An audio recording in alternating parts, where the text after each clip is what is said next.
Chaque fois qu'il y a un anniversaire spécial d'un compositeur, soit de sa naissance ou de sa mort, donc on présente toujours une œuvre.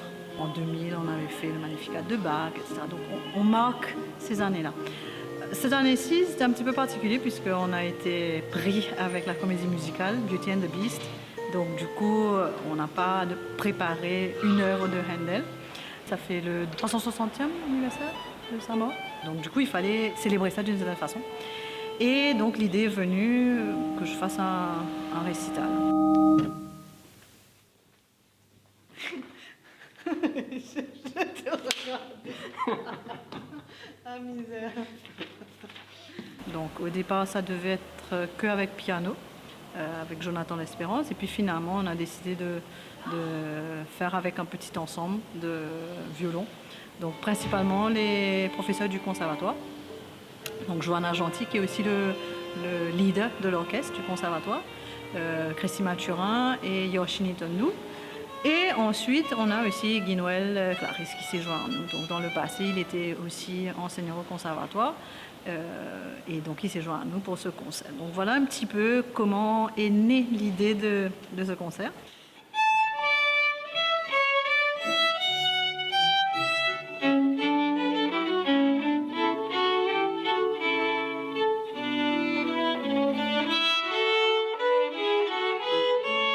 La musique de cette période-là, c'est un peu une des musiques que je préfère, on va dire, dans un certain sens.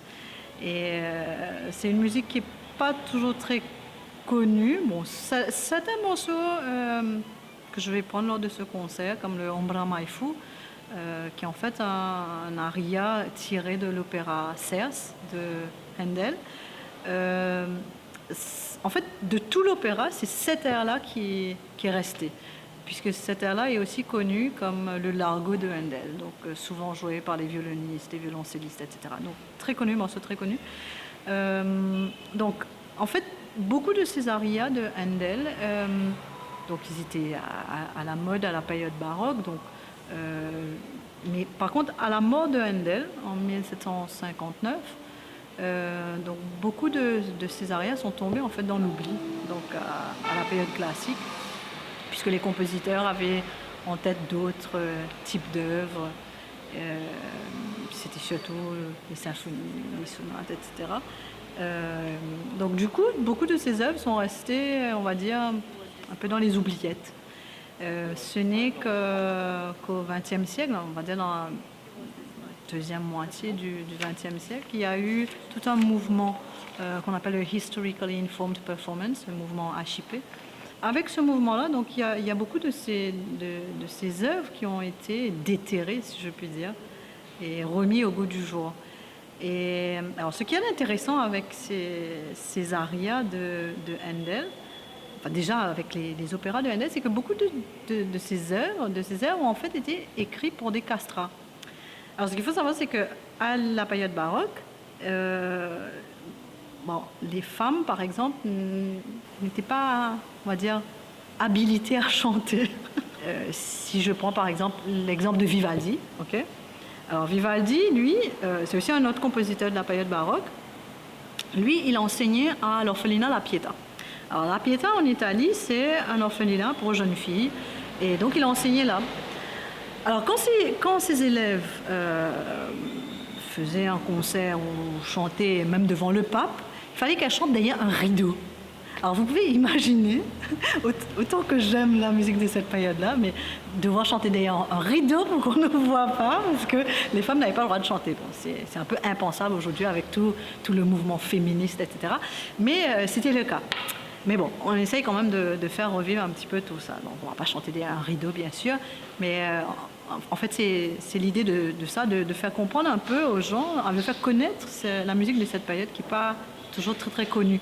Ou parfois il y a aussi des préjugés au niveau de cette musique-là. C'est vieux, c'est ringard, c'est pas quoi.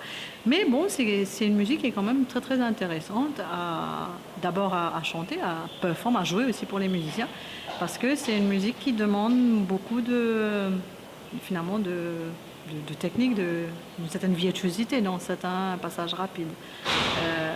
Donc voilà un petit peu le concert, on va dire, en gros ce que ça présente. Voilà.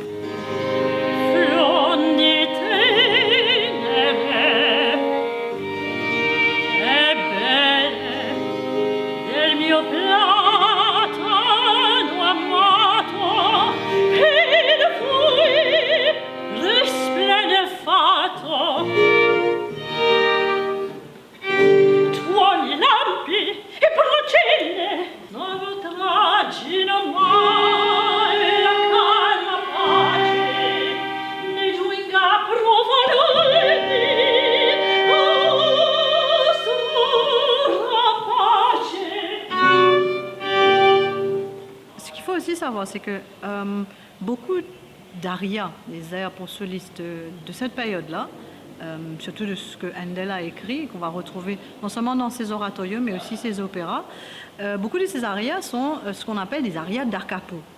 Alors, da capo, c'est un terme en musique qui veut dire reprendre au début. Donc, ce qu'il faut savoir, c'est que à l'origine, lorsque les compositeurs écrivaient, donc c'est un aria en 3 sections, une forme ternaire, mais en fait les compositeurs écrivaient que la première et la deuxième section. Et donc du coup, à la fin de la deuxième section, ils écrivaient les mots da capo qui veut dire reprendre au début. Donc et après on répétait. Et la pratique veut justement que lorsqu'on fasse la reprise, on ne va pas le jouer ou le chanter de la même façon. Donc on va mettre beaucoup plus d'ornements pour que ça ne devienne pas monotone. Donc on ne va pas chanter les 2 fois pareil. Donc voilà un petit peu, et donc beaucoup de ces airs de Handel sont en fait des arias da capo, et donc toute la subtilité est là, savoir mettre les ornements qu'il faut, là où il faut, et puis il y a quand même une certaine complicité avec les musiciens, puisque parfois on se répond, donc il faut qu'on fasse les mêmes ornements d'une certaine façon, etc. Donc ça demande beaucoup de subtilité et de complicité en fait. Voilà.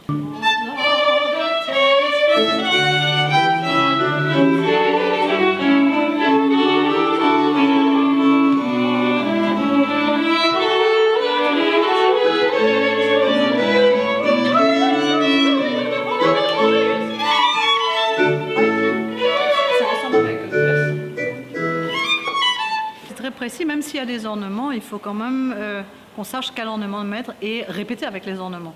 Je veux dire, si à chaque fois qu'on va le faire, on va changer et mettre autre chose, donc du coup, chacun n'a plus les repères qu'il faut avoir. Donc c'est quand même un travail en profondeur, un travail de recherche qu'il faut faire. Et certainement, oui, bon, c'est pas se remettre en question, mais c'est certainement un challenge aussi, puisque bon, là c'est en petit ensemble, quand on joue en plus grand orchestre, on est peut-être moins exposé d'une certaine façon. Même si jouer les passages rapides à l'unisson, tout le monde, ça demande quand même une certaine précision. Mais c'est sûr que lorsqu'on joue en grand ensemble, on se sent moins exposé. Donc oui, là c'est un travail de soliste pour tout le monde.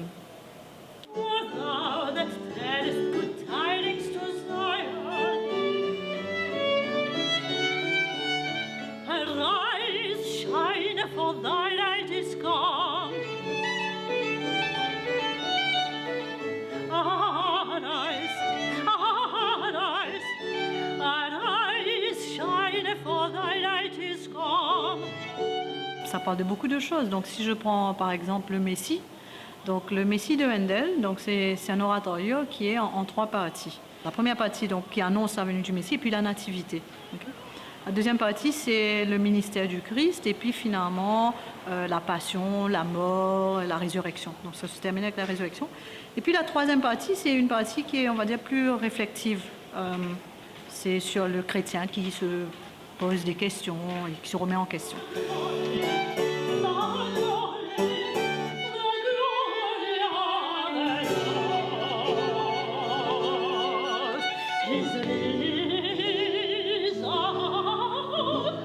Dans les airs que je chante là, donc il y a le O Thou that tellest good tidings to Zion, donc ça annonce la venue du Messie, donc qui va naître,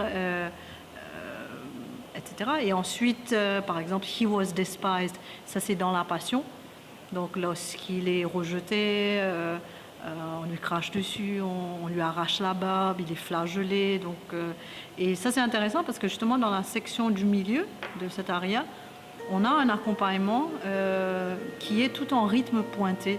Et ce rythme pointé, en fait, symbolise la flagellation, justement. Donc, il y a ça. Et puis, bon, c'est un exemple. Et puis, sinon, dans les opéras de Handel, donc, vous avez, par exemple, le Cara Sposa. Donc, c'est quelqu'un qui a perdu son épouse, donc qui est en train de supplier, chère épouse, de revenir. Donc, les mots sont très variés, donc ça dépend de l'œuvre, de ce que c'est en train de raconter. Mais en gros, on va dire, des œuvres sacrées, donc qui vont parler d'un texte sacré, et puis on a des œuvres profanes, donc qui parlent un peu de tout finalement.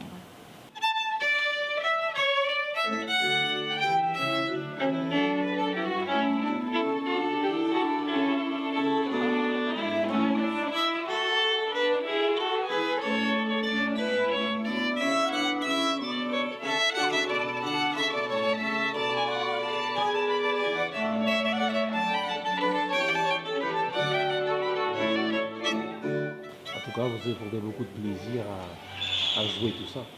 Ah oui, certainement. Certainement. Et surtout à faire découvrir, parce que comme je vous disais, c'est un répertoire qui n'est pas toujours très connu. Et puis, en général, quand on parle de chant classique, on pense tout de suite à des voix très très aiguës, donc un soprano ou un ténor. Et bon, c'est quand même plus rare d'entendre des voix de femmes, mais graves. Voilà, pour moi c'est toujours un plaisir de faire découvrir ça aussi. Voilà. Très bien. Merci beaucoup. De rien, merci à vous.